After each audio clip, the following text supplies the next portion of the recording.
Hello my dear students, welcome to our YouTube channel commerce study classes. प्यारे बच्चों, उम्मीद करते हैं कि आप लोग बहुत ही बढ़िया और बहुत शानदार तरीके से अपने अपकमिंग यूजीसी नेट जून 2024 का प्रिपरेशन कर रहे होंगे। तो बहुत से स्टूडेंट का लास्ट टाइम में क्वेरी ये आता है कि सर, अगर कुछ एग्ज़ाम से पहले हमें इम्पॉर्टेंट टॉपिक्स के बारे में पता चल जाता जिसको हमें पढ़ के जाना ही जाना चाहिए, और साथ ही साथ अगर सर हम उन टॉपिक्स पे फोकस कर ले तो क्या सर मेरा नेट तो क्लियर हो जाए एटलीस्ट। तो जी हाँ दोस्तों, आज हम लोग इन्हीं सारे टॉपिक्स पे फोकस डालने वाले हैं जो जिस पे अगर आप फोकस कर लीजिए तो एटलीस्ट आपका नेट तो डैम श्योर है कि हो ही जाएगा। और अगर आपकी पकड़ अच्छी है सारे के सारे सब्जेक्ट्स में, तो अगर आप इन इम्पॉर्टेंट टॉपिक्स को देख ले एग्जाम से पहले तो आपका जेआरएफ भी है कि क्लियर बिल्कुल हो जाएगा। ठीक है, तो प्यारे बच्चों, आज हम लोग इस वीडियो के माध्यम से जानने वाले हैं कि अपकमिंग टॉपिक्स जून 2024 का, और ये अपकमिंग टॉपिक्स आपके सारे के सारे बेस्ड ऑन प्रीवियस कुछ सालों के पेपर्स को मैंने एनालिसिस किया, 4 से 5 सालों के पेपर्स को तो एनालिसिस किया, और एनालिसिस करने के बाद ही हम इन टॉपिक्स को लेके आए हैं आपके सामने, जिन टॉपिक्स पे अगर आप फोकस बना लो तो आपका जो रिजल्ट है आपको पॉजिटिव ही देगा। ठीक है, तो वीडियो शुरू करने से पहले वीडियो अगर पसंद आया हो तो वीडियो को ज़रूर आप अपना लाइक दीजिएगा, अपना शेयर ज़रूर करिएगा, और ज़्यादा से ज़्यादा अपना प्यार दीजिएगा। चैनल को सब्सक्राइब करना बिल्कुल भी ना भूलें। तो चलिए प्यारे बच्चों, आज हम लोग इस वीडियो के माध्यम से जानते हैं कि वो कौन कौन से टॉपिक्स हैं जिन्हें आप एग्ज़ाम से पहले फोकस कर लीजिए, ताकि आप लोगों का जो है वो रिजल्ट जो है आप लोगों का बहुत ही अच्छा हो, बहुत शानदार नंबर से आप जो है नेट और जेआरएफ क्लियर कर पाओ। चलिए, तो सबसे पहला जो हमारा सब्जेक्ट है वो बिजनेस इन्वायरमेंट का है। तो बिजनेस इन्वायरमेंट में हमें क्या क्या देखने की ज़रूरत है। तो प्यारे बच्चों, बिजनेस इन्वायरमेंट में अगर आपको देखने की ज़रूरत है, सबसे पहले देखिएगा कि सबसे पहले आप लोगों को बेसिक पढ़ना है। ठीक है, सबसे पहले आप लोगों को बेसिक पढ़ना है। बेसिक में भी क्या पढ़ना है? Micro environment versus macro environment, pastel analysis, ठीक है ना, पॉलिटिकल, इन्वायरमेंटल, सोशल, टेक्नोलॉजिकल, ठीक है ना, ये सब पढ़ते हैं ना हम लोग, पेस्टल एनालिसिस। और Porter's five forces model, porters का जो 5 फोर्सेस मॉडल है ये हमें यहाँ पे पढ़ना है बिजनेस इन्वायरमेंट में। ये बहुत इंपॉर्टेंट है, एग्जाम में इससे रिलेटेड बहुत सारे सवाल जो है देखने को मिले हैं। फिर उसके बाद आपको शॉर्ट एनालिसिस पढ़ना है, strength, weakness, opportunity, threat, consumer protection act को आप डिटेल में पढ़ेंगे। कौन सा कंज्यूमर प्रोटेक्शन एक्ट आप लोगों को पढ़ना है?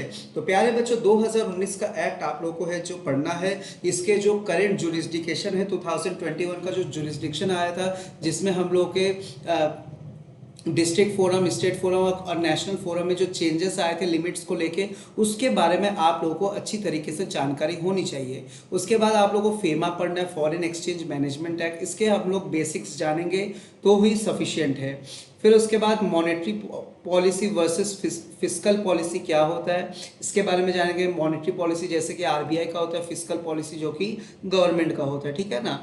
फिर उसके बाद आप लोग ग्लोबलाइजेशन को जानेंगे। ग्लोबलाइजेशन में मीनिंग, उसके factors, evolution of the MNCs, multinational company, modes of globalization, इसको आप पढ़ना है आप लोगों को, मोड्स ऑफ ग्लोबलाइजेशन। फिर प्यारे बच्चों, नेक्स्ट जो टॉपिक है हम लोगों का इंटरनेशनल ट्रेड थ्योरी।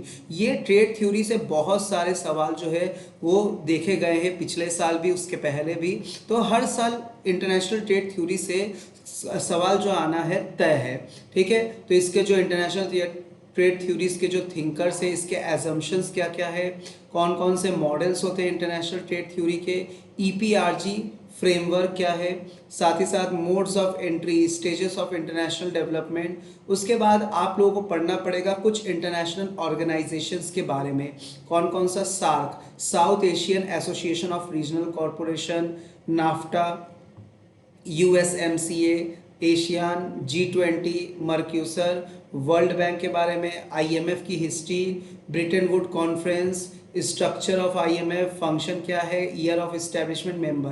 तो इन सभी के जो जो भी आप लोगों का इंटरनेशनल ऑर्गेनाइजेशन है, इंटरनेशनल ऑर्गेनाइजेशन का आप लोगों को इन सब का जो वर्किंग है, फंक्शन है, वो तो आपको जानना ही जानना है। साथ ही साथ इसका ईयर ऑफ एस्टेब्लिशमेंट से हम लोग का मैच द कॉलम आ जाता है। ये भी पूछा जाता है कि इन लोगों के मेंबर कौन किसके मेंबर्स है, इंडिया किसका मेंबर है, किसका मेंबर नहीं है। इनसे रिलेटेड क्वेश्चंस जो है प्यारे बच्चों वो आप लोगों को पूछे जाते हैं हर साल। ठीक है, उसके बाद आप लोगों को पढ़ना है world trade organization WTO। WTO का GATT trade round, function, years, members कौन है, एग्रीमेंट क्या क्या है, important agreements, dispute settlement principle क्या है WTO का। ठीक है, और इन सभी में आप लोग को एक चीज़ जो है कॉमन पढ़ना है कि उसके ईयर ऑफ एस्टेब्लिशमेंट, साथ ही साथ इंडिया उसका फाउंडिंग मेंबर है कि नहीं है, इन सबको हम लोग यहाँ पे जरूर जानेंगे, क्योंकि इससे रिलेटेड मैच द कॉलम में सवाल या डायरेक्ट सवाल भी पूछा जाता है।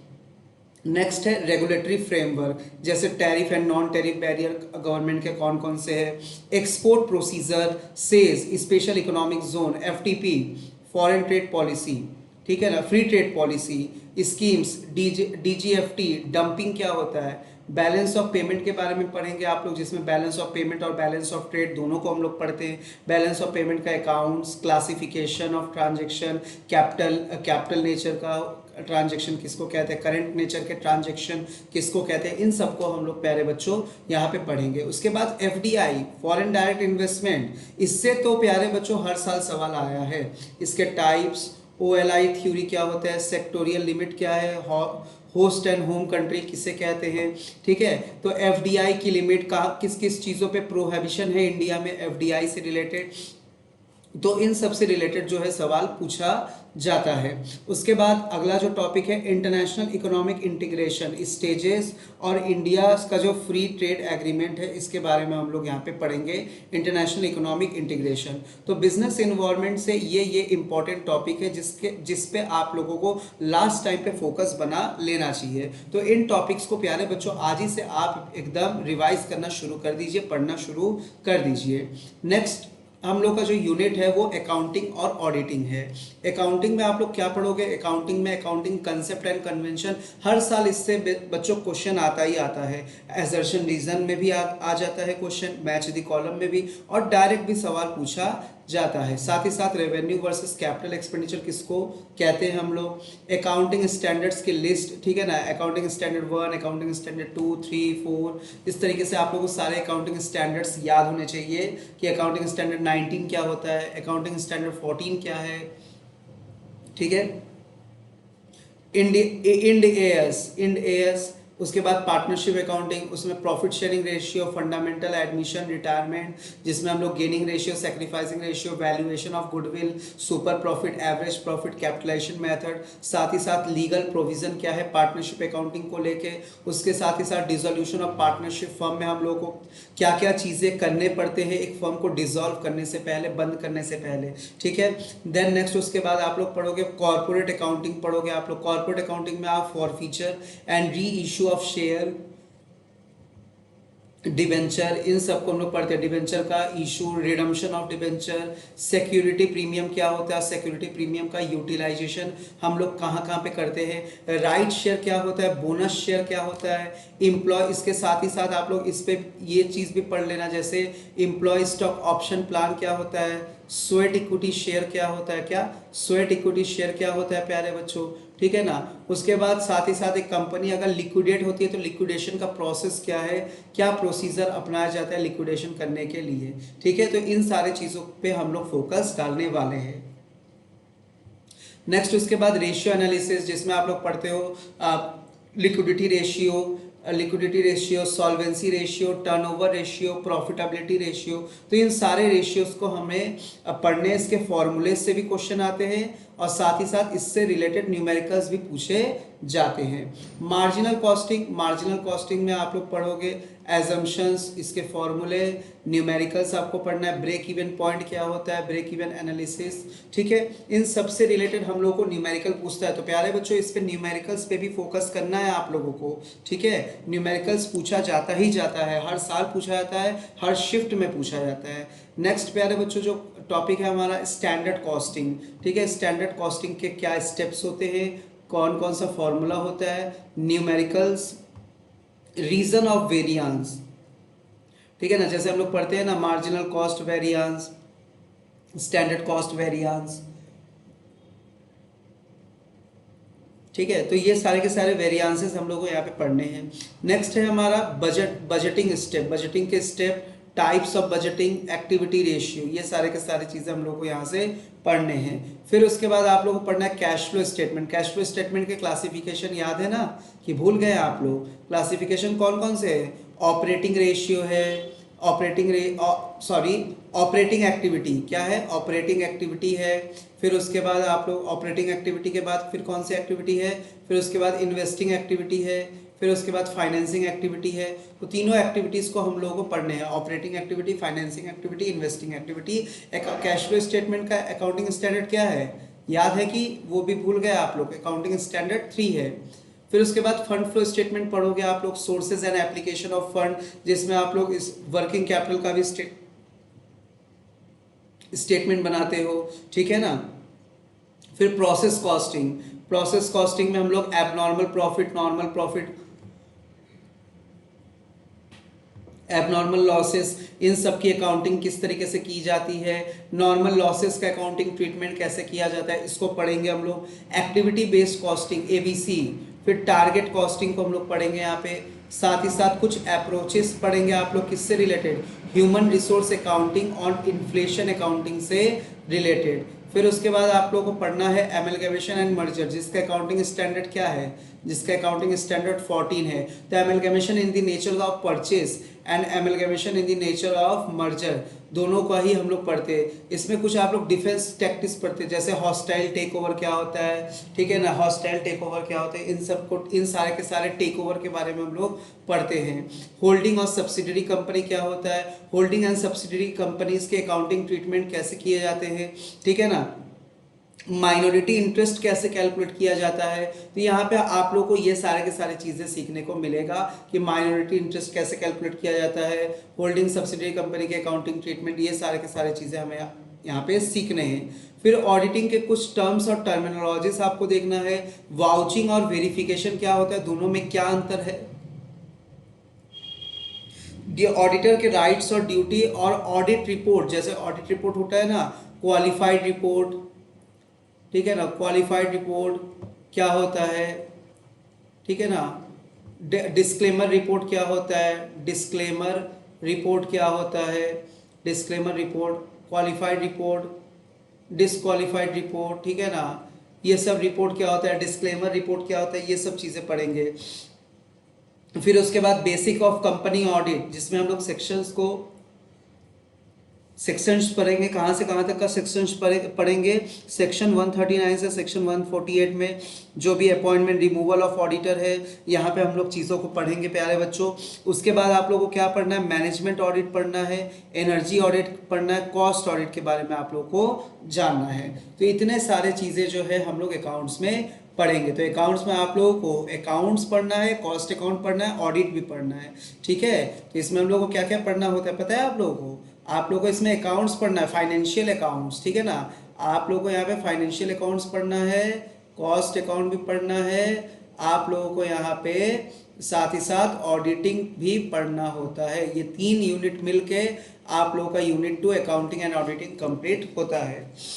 Next business economics, business economics में प्यारे बच्चों डिमांड पढ़ोगे आप लोग, ठीक है ना। Demand curve, law of demand, exception of law of demand पढ़ लेना है आपको, ठीक है ना। Exception of law of demand, जैसे आर्टिकल ऑफ स्नोब अपील क्या होता है, वेबलिन गुड्स क्या होता है, ये सारे के सारे टाइप्स ऑफ गुड्स में आ जाएंगे, इसको पढ़ना पड़ेगा। कौन सा सब्सिट्यूट गुड्स क्या होता है, कॉम्प्लीमेंट्री गुड्स क्या होता है, इसका क्या इफेक्ट होता है डिमांड और प्राइस पे,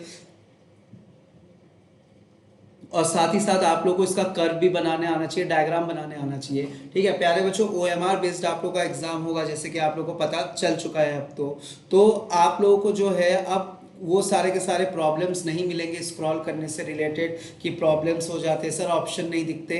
तो यहाँ पे आप लोगों को अगर एक फैसिलिटी, अब ये चीज़, अब ये अपॉर्चुनिटी जब दिया जा रहा है कि ओएमआर बेस्ड एग्जाम होगा, तो उस हिसाब से आप भी अपनी तैयारी को बिल्कुल भी कम मत रखिए, अपने तैयारी से बिल्कुल मत चूकिए। आप भी बेहतर से बेहतर तैयारी करके जाइए कि जब इतना बड़ा अपॉर्चुनिटी आप लोग को वापस से मिल रहा है कि ओएमआर बेस्ड एग्जाम होगा, तो हमें यहाँ पे कोई भी चीज़, यहाँ पे ये सारे के सारे लैकनेस नहीं आएंगे कि सर क्वेश्चन नहीं दिख रहा था, सर पैसेज नहीं दिख रहा था। ठीक है ना प्यारे बच्चों, चलिए आगे हम लोग लॉ ऑफ डिमिनिशिंग रिटर्न पढ़ेंगे। रिटर्न्स टू स्किल, आप लोगों को पता है law of diminishing returns short run होता है, returns to skill long run होता है। Economics and dis economics of scale क्या होता है, ठीक है। फिर उसके बाद आप लोग प्रोडक्शन फंक्शन पढ़ेंगे, कॉप डगलस प्रोडक्शन फंक्शन, ठीक है ना। कॉप डगलस प्रोडक्शन फंक्शन यहाँ पे पूछा जाता है, ठीक है ना, जैसे diminishing return, increasing return, Cobb Douglas production function में भी पूछा जाता है, ठीक है ना।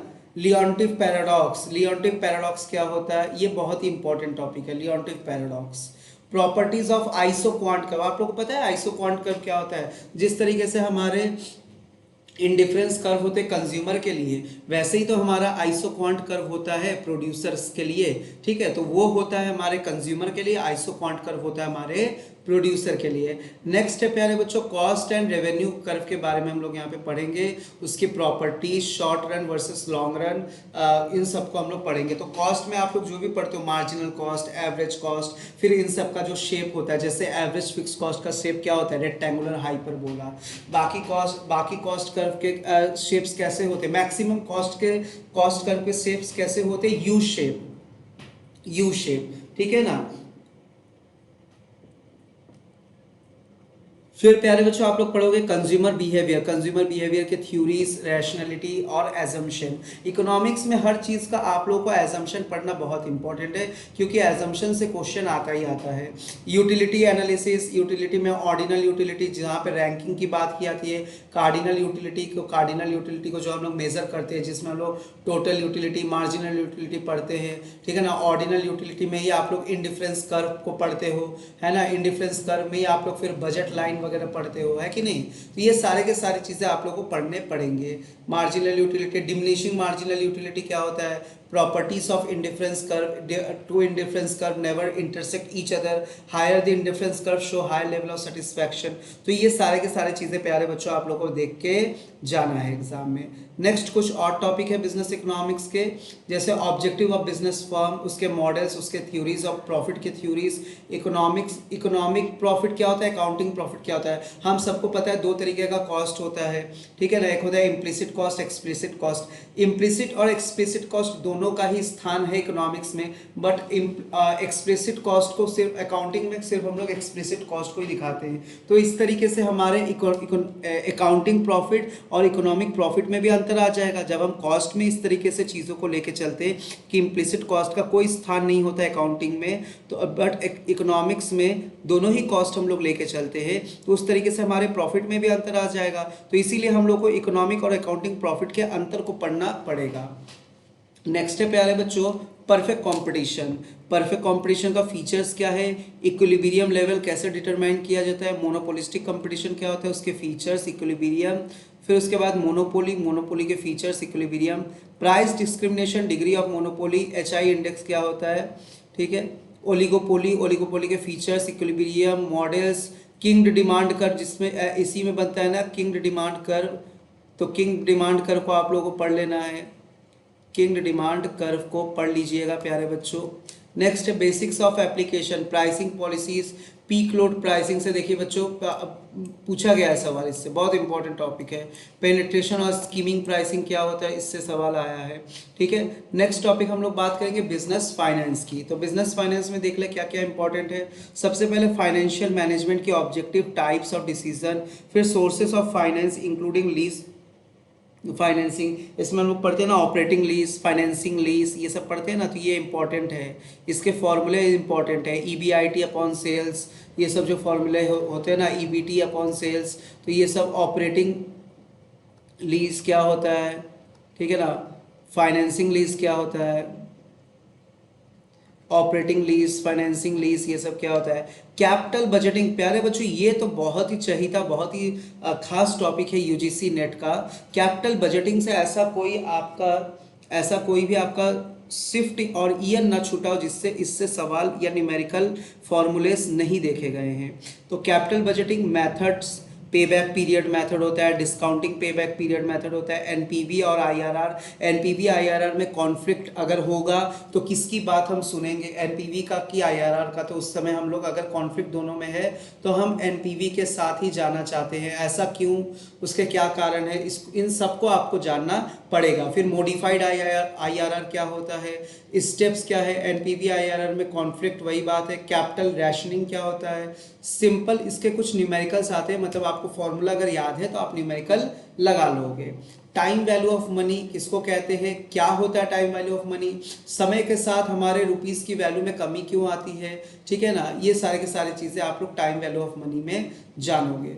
फिर कैपिटल स्ट्रक्चर के थ्योरीज, कैपिटल स्ट्रक्चर के थ्योरी जैसे net income theory, net operating income theory, इसके एजम्पशंस और उसके कंसेप्ट, ठीक है, इसके बारे में हम लोग जानेंगे।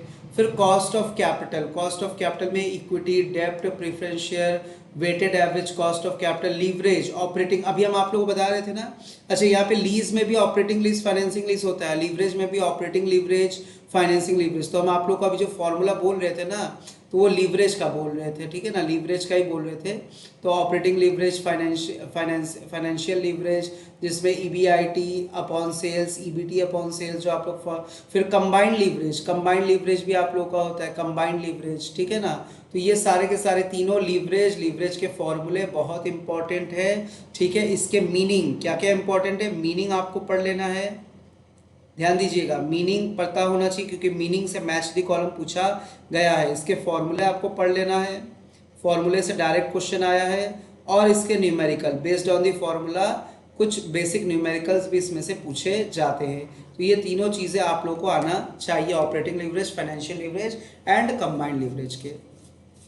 नेक्स्ट बिजनेस फाइनेंस के कुछ और इंपॉर्टेंट टॉपिक्स जैसे वर्किंग कैपिटल फैक्टर्स, क्या क्या होते हैं, वर्किंग कैपिटल कहाँ पे कौन से फर्म में ज़्यादा लगता है कौन से कम, तो इनसे रिलेटेड किन किन फैक्टर्स का हम लोग ध्यान में रखेंगे। उसके बाद आप लोगों के सामने आता है gross versus national, gross versus net in working capital में क्या अंतर होता है। तो आप लोगों को पता है current assets minus current liability कर देंगे तो ये आप लोगों का नेट वर्किंग कैपिटल आ जाता है। और अगर सिर्फ हम करेंट एसेट्स को लेके चलेंगे, मतलब उसमें से करेंट लाइबिलिटी नहीं घटाएंगे, तो केवल हमारा ग्रॉस वर्किंग कैपिटल आ जाता है, ठीक है। फाइनेंसिंग अप्रोच कैसे हम लोग यहाँ पे फॉलो करते हैं, क्या साइकिल होता है वर्किंग कैपिटल का। ईओक्यू, इकोनॉमिक ऑर्डर क्वांटिटी, बहुत इंपॉर्टेंट है प्यारे बच्चों, मोस्ट आईएमपी है। ईओक्यू का फॉर्मूला अपने आप में इंपॉर्टेंट है और साथ ही साथ इससे रिलेटेड न्यूमेरिकल।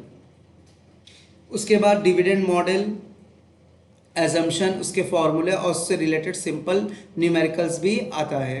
नेक्स्ट है रिस्क रिटर्न एनालिसिस, बहुत इंपॉर्टेंट टॉपिक है आपके एग्जाम के लिए, रिस्क रिटर्न एनालिसिस, इससे रिलेटेड सिंपल न्यूमेरिकल भी आ जाता है। रियल वर्सेस नॉमिनल रिटर्न किसको कहते हैं हम लोग, क्या अंतर होता है उसमें, टाइप ऑफ रिस्क, कितने तरीके के रिस्क होते हैं, ठीक है ना। CAPM, capital assets pricing model, क्या होता है CAPM। फिर उसके बाद आर्बिट्रेज प्राइसिंग थ्योरी, इससे रिलेटेड नॉर्मल ही बात पूछे जाते हैं, नॉर्मल कंसेप्ट इससे पूछा जाता है, बहुत डीपली नहीं पूछा जाता है इससे। फिर उसके बाद forex, appreciation versus depreciation, forex means foreign exchange, foreign exchange के एप्रिसिएशन और डेप्रिसिएशन इसमें कब आता है। इंटरनेशनल मार्केट जिसमें आप लोग यूरो, बॉन्ड, इंस्ट्रूमेंट में GDR, ADR, global depository receipt, American depository receipt, bonds, ठीक है ना, ये सारे के सारे चीज़ें हम लोग यहाँ पे पढ़ते हैं। Exposure and management techniques including the derivatives, future options, और इसके कुछ थ्योरीज जैसे फिशर्स के थ्योरी, PPP, IRP, ये सारे के सारे थ्योरीज। एसेट्स सिक्योरिटाइजेशन, इसके प्रोसेस, इसके बेनिफिट और इसके टर्म्स, ठीक है। फिर उसके बाद है आप लोग को ABC, activity based costing, JIT, just in time, ठीक है, ये सारे के सारी चीज़ें आप लोग को पढ़ने हैं। कैश मैनेजमेंट मॉडल, ठीक है ना, कैश मैनेजमेंट के मॉडल्स या थ्योरीज कह लीजिए आप लोग, क्या थ्योरीज कह लीजिए। तो डिविडेंड के थ्योरीज, कैश मैनेजमेंट के थ्योरीज, ये सारे के सारे थ्योरीज जो है प्यारे बच्चों। और यहीं पे कैपिटल स्ट्रक्चर के थ्योरी, कैपिटल बजटिंग के थ्योरीज, जो जितने भी थ्योरी है उसको तो ज़रूर से आप लोग अच्छे से पढ़ लीजिए, और उसके जो फॉर्मूलेज है, क्योंकि फॉर्मूले से related question maths the column में भी आया है, न्यूमेरिकल के फॉर्म में पूछा है, ठीक है। और उसके जो मतलब है, हर एक थ्योरी का क्या मतलब है, क्या मीनिंग है, कैपिटल बजटिंग के कौन कौन से थ्योरीज है, कैपिटल स्ट्रक्चर के कौन कौन से थ्योरी है, डिविडेंड के कौन कौन से थ्योरी है, कैश मैनेजमेंट के कौन कौन से थ्योरी है। तो थ्योरीज के नाम भी आपको पता होने चाहिए, क्योंकि कभी कभी ये भी पूछ देता है which one of the following is not the theories related to, तो ऐसा भी सवाल आता है। नेक्स्ट नेक्स्ट हम लोग चलेंगे अगले यूनिट की तरफ, बिजनेस स्टैटिस्टिक्स एंड रिसर्च। तो बिजनेस स्टैटिस्टिक्स एंड रिसर्च में आप लोग पढ़ेंगे मेजर ऑफ सेंट्रल टेंडेंसी, जिसमें आप लोग मीन मीडियन मोड को पढ़ेंगे, उसके प्रॉपर्टीज, फॉर्मूला, रिलेशनशिप और उसके यूजेस को। फिर प्यारे बच्चों आप लोग पढ़ोगे मेजर ऑफ डिस्पर्शन, बहुत इंपॉर्टेंट है, सब टॉपिक इंपॉर्टेंट है प्यारे बच्चों। और स्टैटिक्स में आप लोगों को फॉर्मूलेस के साथ साथ इसका न्यूमेरिकल और यूज, हर एक चीज़ों का यूज कहाँ होता है वो भी जानना बहुत जरूरी है। कोफिशिएंट ऑफ कोरिलेशन में उसके type, property, different formula, standard of the probable error, skewness and kurtosis, इसके डायग्राम आपको आने चाहिए। Types, properties, formula, regression analysis, इसके इक्वेशन, फार्मूला, ठीक है ना। हम लोग लिखते हैं ना BXY BYX ऐसे लिखते हैं ना, ये फॉर्मूलेस, ठीक है ना। उसके assumption, probability, type of event, formula and theorem, probability के थ्योरम, फार्मूला, इससे रिलेटेड सिंपल न्यूमेरिकल। फिर उसके बाद प्रोबेबिलिटी डिस्ट्रीब्यूशन से रिलेटेड, जैसे binomial distribution, Poisson distribution, normal distribution, उसके फॉर्मूलेस क्या होते हैं, फॉर्मूले से क्वेश्चन पूछा है, डायरेक्ट क्वेश्चन आया है फॉर्मूले से, ठीक है ना। उसके प्रॉपर्टीज, उसके फॉर्मूले, मीन डेविएशन क्या होता है, स्टैंडर्ड डेविएशन क्या होता है, यूजेस उसके। आगे बात करेंगे बिजनेस स्टैटिस्टिक्स और रिसर्च के कुछ और इम्पॉर्टेंट टॉपिक्स, जैसे डेटा, प्राइमरी डेटा क्या होता है, सेकेंडरी डेटा क्या होता है, इसका सोर्स ऑफ कलेक्शन, कहाँ कहाँ से इसको कलेक्ट हम लोग करते हैं, इसके कितने टाइप्स होते हैं, ठीक है ना। रिसर्च डिज़ाइन क्या होता है, जैसे टॉपिक है ना बिजनेस स्टैटिस्टिक्स एंड रिसर्च, तो रिसर्च के कुछ पोर्शन, ठीक है ना। तो रिसर्च डिज़ाइन क्या होता है, step in research process, type of research, research report writing, sampling क्या होता है, टाइप्स क्या है, determining the sampling size, error क्या होता है। फिर इसमें आप लोग प्रॉपर्टीज पढ़ोगे, फॉर्मूला एंड एप्लीकेशन पढ़ोगे, एनोवा क्या होता है, टी टेस्ट क्या होता है, स्टूडेंट टी टेस्ट कहते हैं ना हम लोग, एफ टेस्ट क्या होता है, जेड टेस्ट क्या होता है, मैन विटने यू टेस्ट क्या होता है, क्रूस्कल वालिस टेस्ट क्या होता है, एंड काई स्क्वायर टेस्ट क्या होता है। इन सब के फॉर्मूले, साथ ही साथ किस डेटा पे कौन सा टेस्ट हम लोग इस्तेमाल करेंगे, इन लोगों का एप्लीकेशन बहुत इंपॉर्टेंट है, ठीक है ना प्यारे बच्चों। एप्लीकेशन बहुत इंपॉर्टेंट है इन लोगों का, कि कौन से डेटा पे, कौन से सैंपल पे हम लोग कौन सा टेस्ट अपनाएंगे, ठीक है ना। ये बहुत, कौन सा पैरामेट्रिक टेस्ट है, नॉन पैरामेट्रिक टेस्ट है, ये भी इंपॉर्टेंट है। पैरामेट्रिक टेस्ट किसे कहते हैं, नॉन पैरामेट्रिक टेस्ट किसे कहते हैं, इससे तो हर साल सवाल आया, तो एकदम रट डालिएगा कि parametric and non parametric test के type, parametric and non parametric test के टाइप, ठीक है ना। उसके बाद hypothesis testing, types, step, error, validity testing, ठीक है। हाँ, आगे आएंगे आप लोग बिजनेस मैनेजमेंट और एचआरएम में, फंक्शन ऑफ मैनेजमेंट में, ठीक है ना। अब आ गए हम लोग बिजनेस मैनेजमेंट में।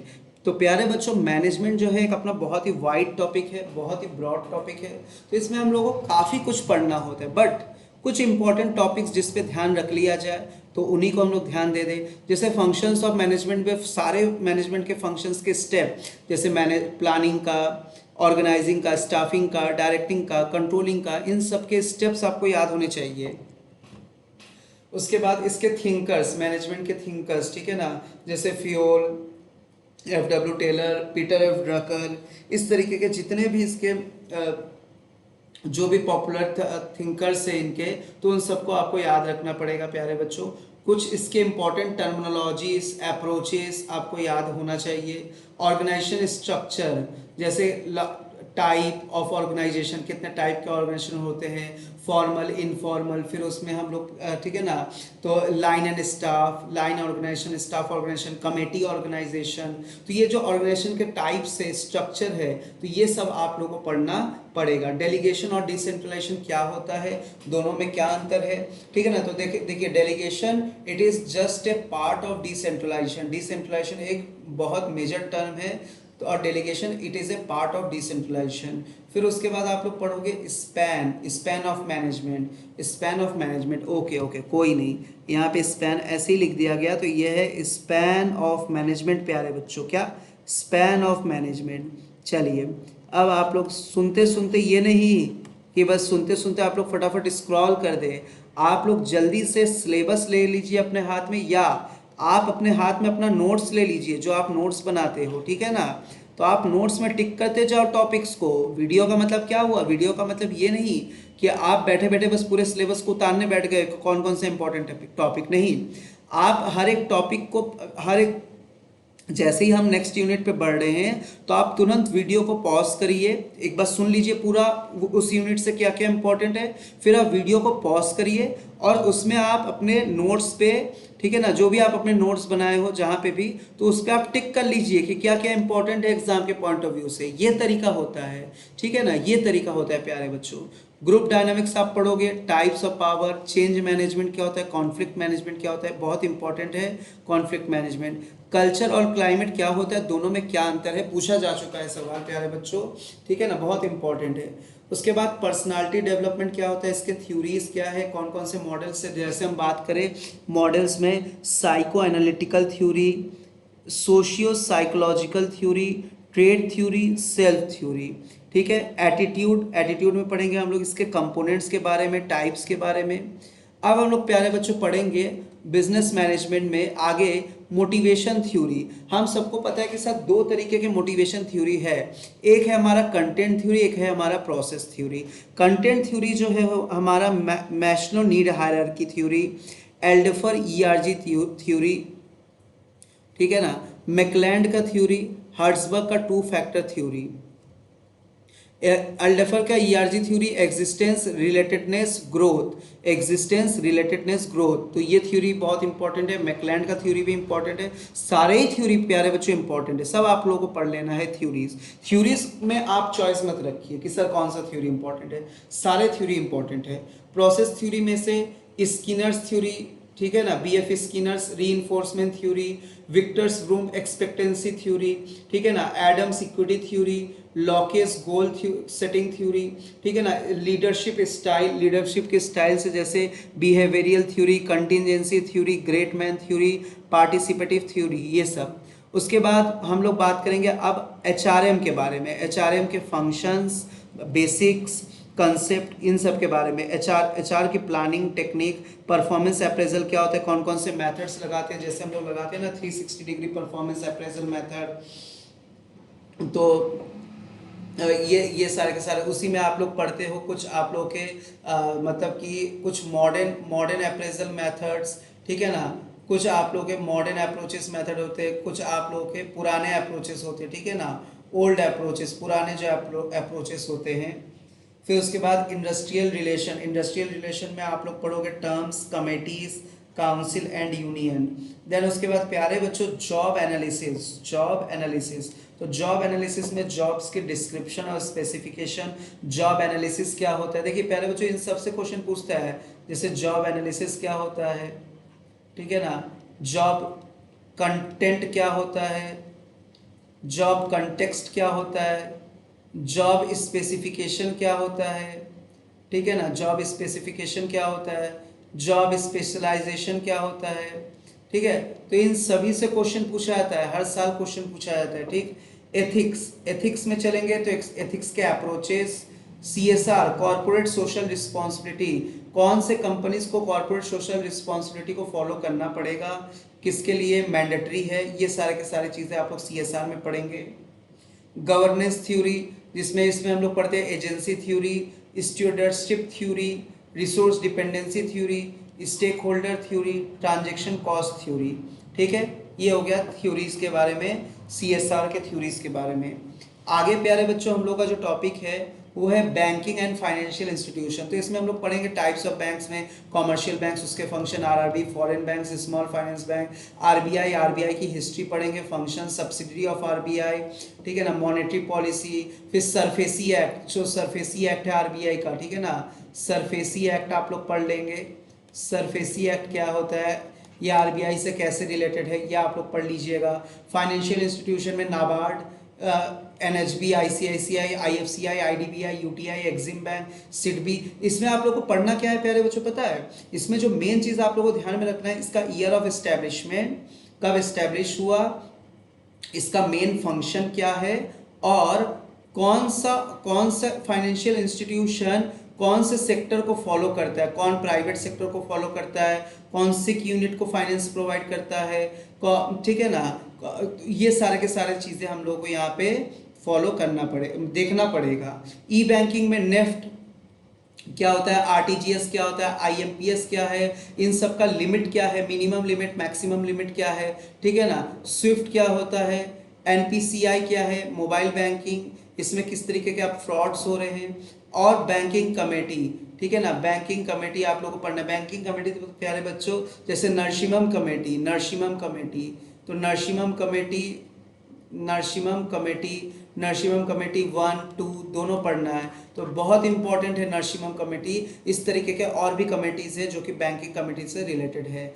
बेजल नॉर्म्स, तो बेजल नॉर्म्स बच्चों आप लोगों को पता है ना, 3 नॉर्म्स है बेजल के, उसके pillars tier 1, tier 2, tier 3। Minimum capital adequacy ratio कितना रखना पड़ेगा, इसमें capital adequacy requirements, types of risk कैसे होते बेजल नॉर्म्स में, एनपीए नॉन परफॉर्मिंग एसेट्स, उसके मीनिंग, क्लासिफिकेशन, इनिशिएटिव, कैसे हम नॉन परफॉर्मिंग एसेट्स बैंकिंग में अब जो एनपीएस बढ़ रहे हैं उसको कैसे टैकल किया जाए। आगे इसमें पढ़ेंगे आप लोग मनी मार्केट, उसके segment, participants, instruments money market के, जैसे कॉल मनी, ठीक है ना, कॉल मनी वगैरह क्या होता है, टर्म मनी, ये सब, नोटिस मनी, ये सब क्या होता है, ये सब हम लोग पढ़ेंगे इसमें। डेवलपमेंट और डिफेक्ट्स क्या है इसमें, कैपिटल मार्केट में primary versus secondary market, book building process क्या होता है, बुक बिल्डिंग क्या होता है, SEBI security exchange board of India, इसके एस्टेब्लिशमेंट डेट, स्टैट्यूटरी बॉडी में इसको कब कन्वर्ट किया गया, इसके क्या फंक्शंस है, क्या रेगुलेशंस है, ठीक है ना। म्यूचुअल फंड क्या होता है, CRAS क्या है। उसी के बाद financial inclusion, meaning, initiative index, NBFCs non banking financial companies, कौन क्या क्या काम होता है एनबीएफसीज का, भाई जब बैंक है तो एनबीएफसीज का क्या काम है, कौन कौन से टाइप्स है एनबीएफसीज के, एनबीएफसी और बैंक में अंतर क्या है, रेगुलेटरी फ्रेमवर्क कौन इसको रेगुलेट करता है, किस तरीके से ये रेगुलेट होता है, ठीक है ना। Insurance, type of insurance, principle, regulation, IRDA insurance regulatory development authority of India, ठीक है, IRDA को आपको पढ़ना है। आगे प्यारे बच्चों है मार्केटिंग मैनेजमेंट। तो मार्केटिंग में मार्केटिंग के terms, concept, step, factor, basis, ठीक है ना, consumer behaviour, stages in buying process, channel of distribution, supply chain, logistic management, channel conflict, wholesale and retail trade में क्या अंतर है, प्रोडक्ट डिसीजन। तो प्यारे बच्चों इसमें PLC, प्रोडक्ट लाइफ साइकिल बहुत इंपॉर्टेंट है। टाइप्स ऑफ गुड्स, कितने टाइप्स के गुड्स होते हैं, प्रोडक्ट की हायरार्की क्या होती है, ठीक है ना।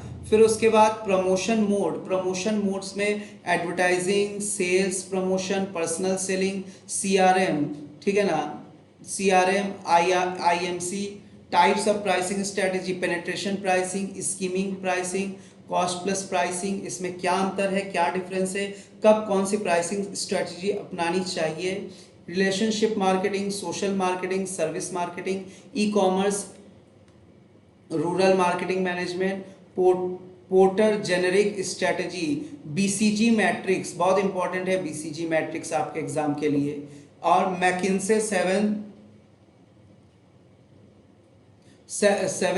मैकेंसेस का 7S, ठीक है।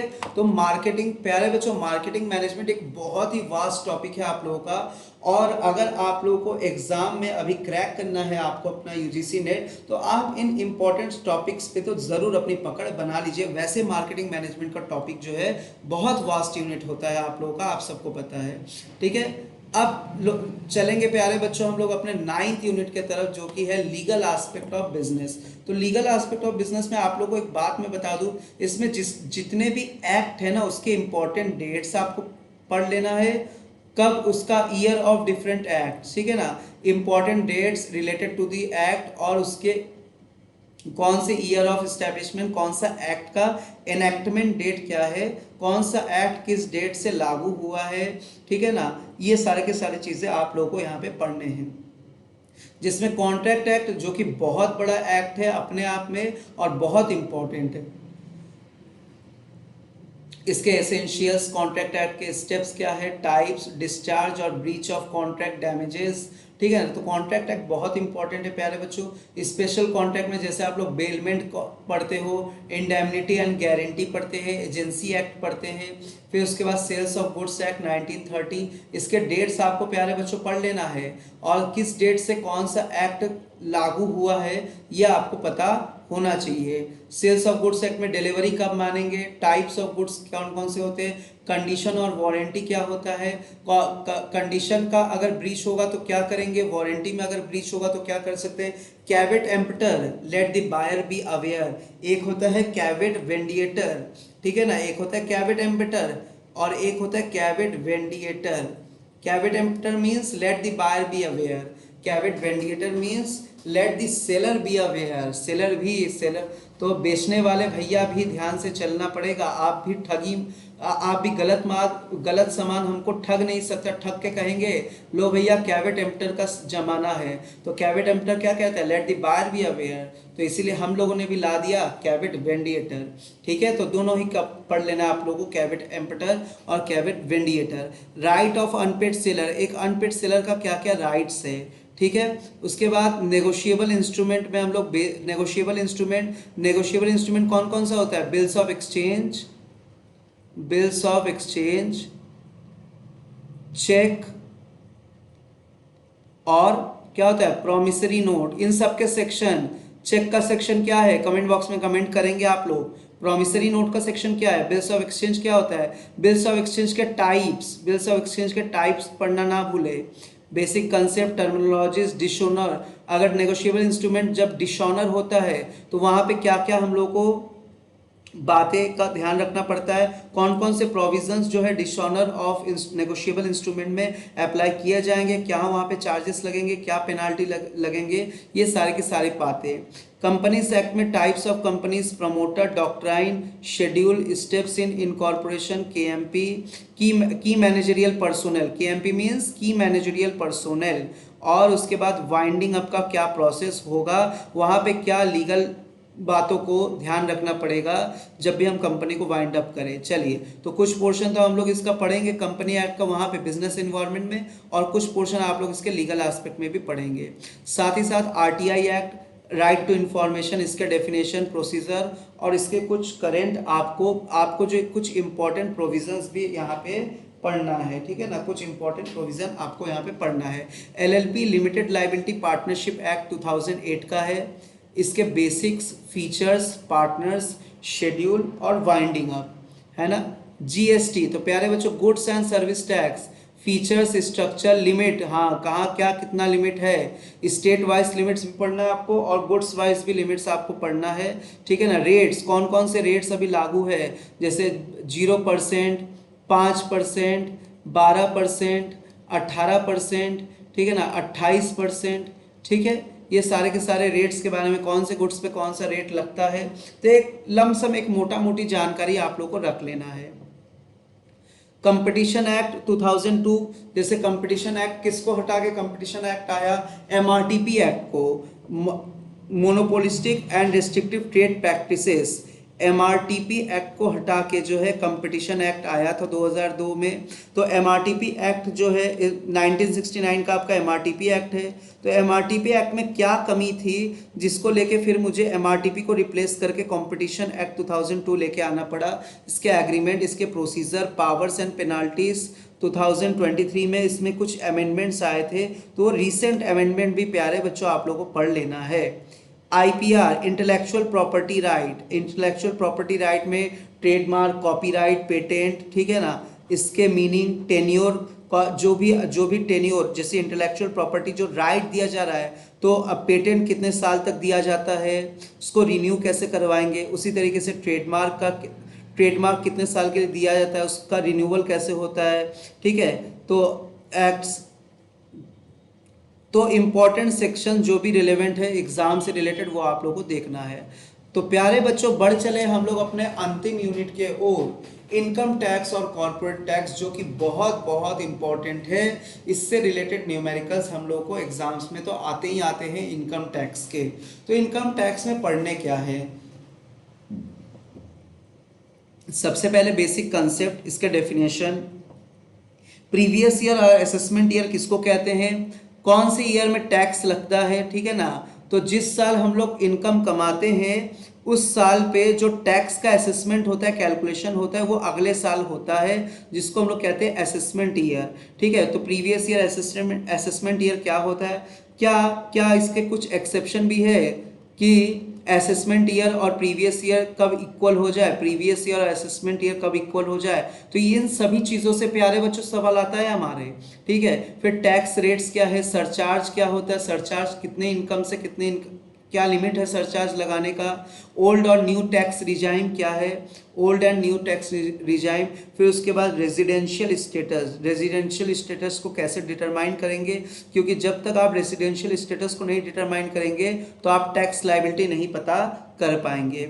नेक्स्ट एग्रीकल्चर और एग्जेम्पशन इनकम, जैसे एग्रीकल्चर इनकम पे कौन किस पे एग्जेम्पशन है, क्या लिमिट है, स्टेप्स इन पार्शियल इंटीग्रेशन और पार्शियल एग्रीकल्चर और बिजनेस इनकम कब मानेंगे। जैसे आप टी का बिजनेस कर रहे हैं, टी उगा भी रहे हैं, टी बेच भी रहे हैं, रबड़ का बिजनेस कर रहे हैं, ठीक है ना, इसमें हम लोग लिमिट पढ़ते हैं ना, कॉफ़ी का बिजनेस कर रहे थे इसमें हम लोग पढ़ते हैं ना लिमिट।